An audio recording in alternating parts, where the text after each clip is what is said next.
This is the cheapest running and driving Audi A5 convertible in the country. I bought it sight unseen from British car auctions, and I say running and driving, but, well, it's a bit of a bag of shit, really.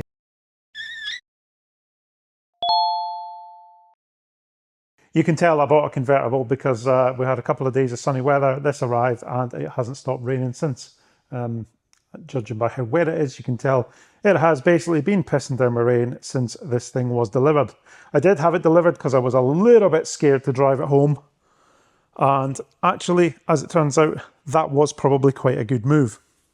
Now, it's fairly tidy actually. Wheels could do with a clean, you know, kind of usual stuff. It has been washed since it arrived. I stuck it through, when I say washed, I stuck it through an automatic car wash. So it's not usually as filthy as it normally is when they arrive from BCA. But it's actually pretty tidy. I think the worst of the body is this scuff down here, which I'm sure could tidy up easily enough. The rest of it is pretty straight and clean. And actually, condition-wise, I'd say pretty remarkable, given it has covered 235,000 miles. Interior quite tidy too. There's a little bit of bolster wear on the driver's seat, but apart from that, it is actually quite nice. You'll spot the code reader on the passenger seat.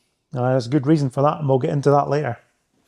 I paid just £1,475 for this car, which, well, is actually seeming like a bit too much now.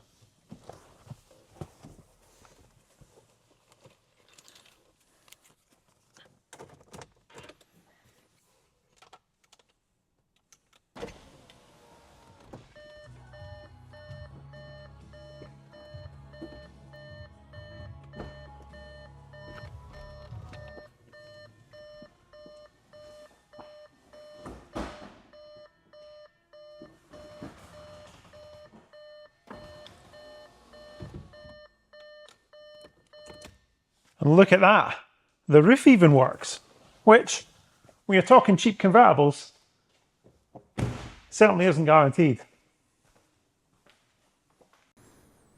So, quite happy with the bodywork condition and the fact the roof works. I think if you're looking for a cheap bit of summer fun, those are things that are quite important to you. But what's also important is that it runs and drives as it should. And this one very much does not. So as I said, we've got 235,000 miles on the clock. And if I start her up, you'll note that the engine management light stays on. And I don't really need to drive it to demonstrate, but it does appear to be stuck in limp mode. Oh dear. So, of course, the first thing we need to do with any car, if we've got an engine management light on, is we need to scan it for fault codes. I've got my Topdon RT-Diag 800 here. This isn't a sponsor video, but Topdon, if you're watching this, probably going to need the fancier one of these to actually properly fix this. So, you know, if you want to send me one, I'll happily review it on the channel. But this is quite cool. We've got a Bluetooth receiver. We plug it in to the OBD port, which is just down here. Conveniently located on these.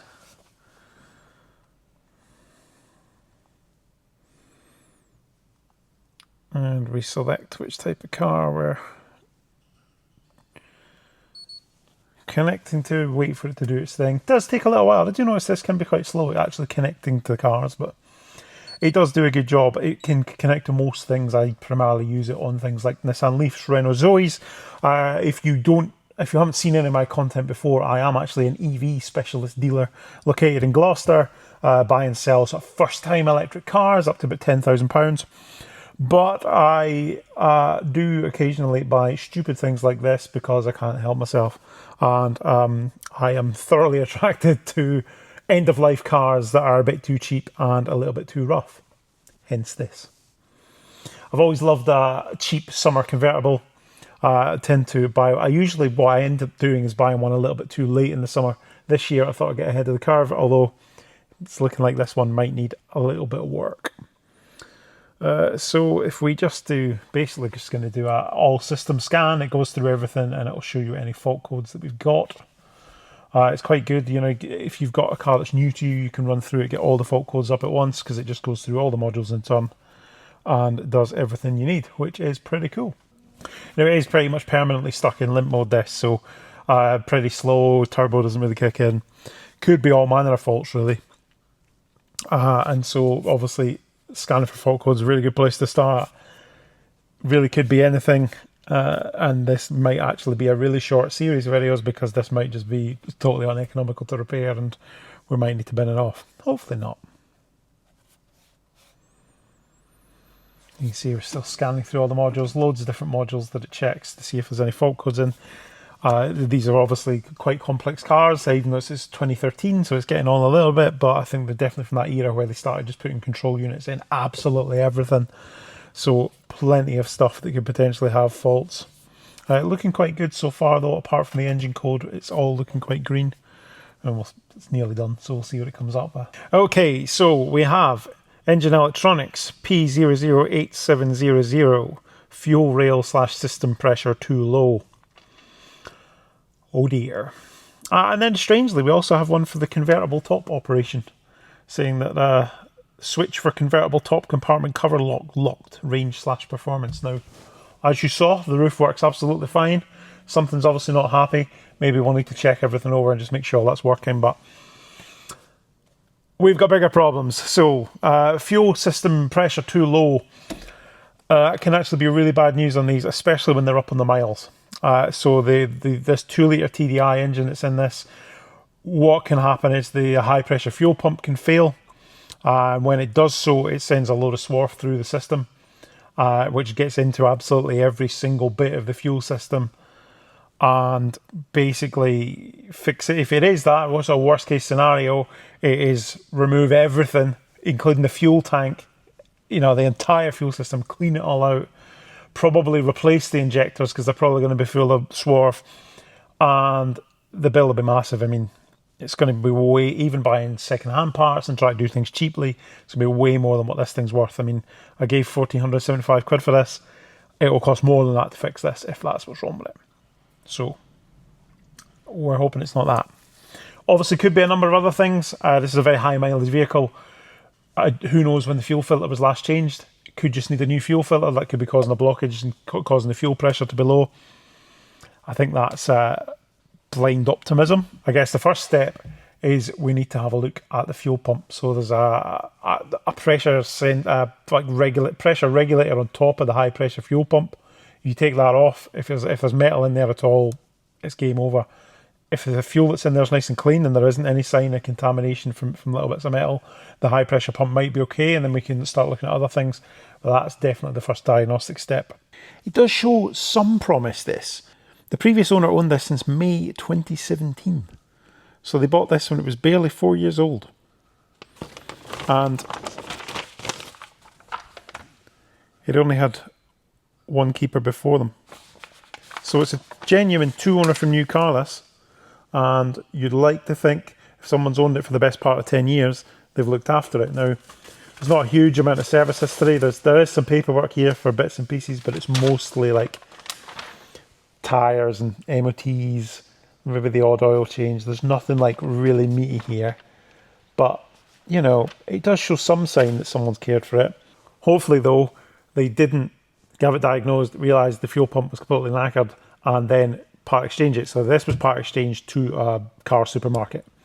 Now, that might be that they just were fed up fixing that old car and fancy something new, but it might well be that they knew that it was completely knackered and was going to cost an absolute fortune to fix. That's the gamble you take, I suppose. So we also have a pretty dusty, dirty engine bay here, but, you know, it's kind of is what it is. Nobody spends time polishing their engine, right? Let this cover off. And that there is our high pressure fuel pump. Right on the front of the engine. Now obviously to actually replace this, if it does need replacing, it's basically you've got to take the cam belt off because it's driven by the cam belt, all that lovely stuff. But this here is the sensor on top of the pump that you can remove to see if there's any swarf in there. So that is exactly what we're going to do. So we just got a couple of T20 torques on here.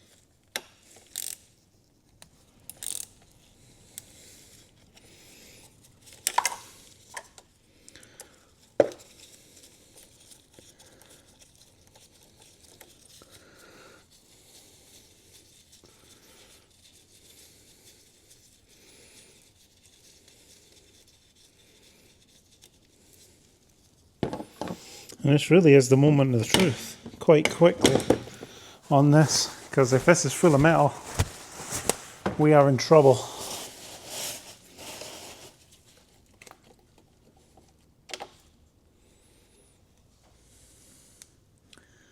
That is actually remarkably clean. That's a very good sign indeed. I take the camera off here, I'll show you. What we have, it's here now letting a lot of air in there, which is not ideal. What we have, lovely, clean. It's clean in there, there's no sign of any metal filings, anything that shouldn't be in there, just diesel.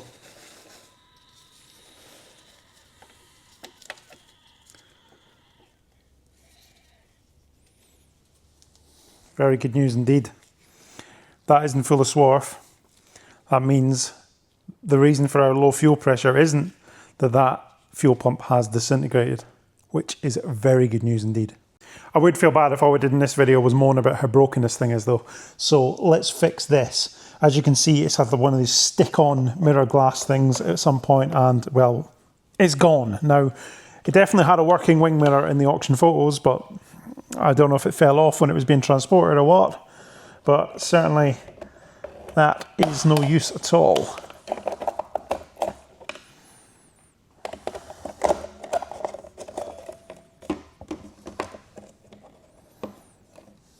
So I got a pair of mirror glass on Amazon for 20 quid. There's a link in the description if you just happen to be needing to replace mirrors on an Audi A5. I was actually quite surprised to see it's common to like the A3 and A4 as well, so they must use the same mirrors on multiple models, which is quite surprising. But basically just connect the wires for the heated element there and then click it into place and you're done. Happy days. There we are, all sorted. We'll actually be able to see down this side of the car when I'm reversing now, which is quite handy. It was a little bit difficult getting it in here actually without a working mirror, but all sorted now. It wasn't the best fit this, the clips on it are a bit rubbish compared with the one that came off, but it's in there. Hopefully it won't fall out. Fingers crossed. So what do we know then? Well, we know that the fuel system isn't full of metal, which suggests that the high pressure fuel pump hasn't started disintegrating, putting loads of crap through the system. So the worst case scenario here hopefully isn't the case. Now, I can't be certain that the high pressure fuel pump is working correctly because we've still very much got fault codes for low fuel pressure. However, I would immediately now be drawn towards how clean is the fuel filter. Now, the fuel filter on these is a canister that's underneath the car, like an inline filter, a bit like you normally find on petrol cars. So it doesn't have like an element you can check. It's just basically replace it, maybe cut open the old one, see what it looks like, but replace it and see if things improve. That's going to be the next step, I think. And if that doesn't, because obviously that's a service item, so that's something that it would do it good to replace it anyway, so we might as well do that. And then if that doesn't work, we're going to have to carry on through the diagnostic process, probably need to measure fuel pressures and all that kind of stuff. But join me next time where we will stick a new fuel filter in this, see what happens. Now, if that fixes it, great. We can take a closer look at what £1,475 buys you if you're buying an aging Audi convertible. And if it doesn't fix it, well, we're going to have to dig a little bit deeper. If you want to follow this journey and see how we get on with this scrappy old Audi A5 convertible, do make sure you subscribe to this channel with notifications turned on so that you're notified when the next video goes up and we get torn into that fuel filter. Thank you so much for watching. Let me know in the comments what you think. Let me know in the comments what you think might be wrong with this. I'll see you next time.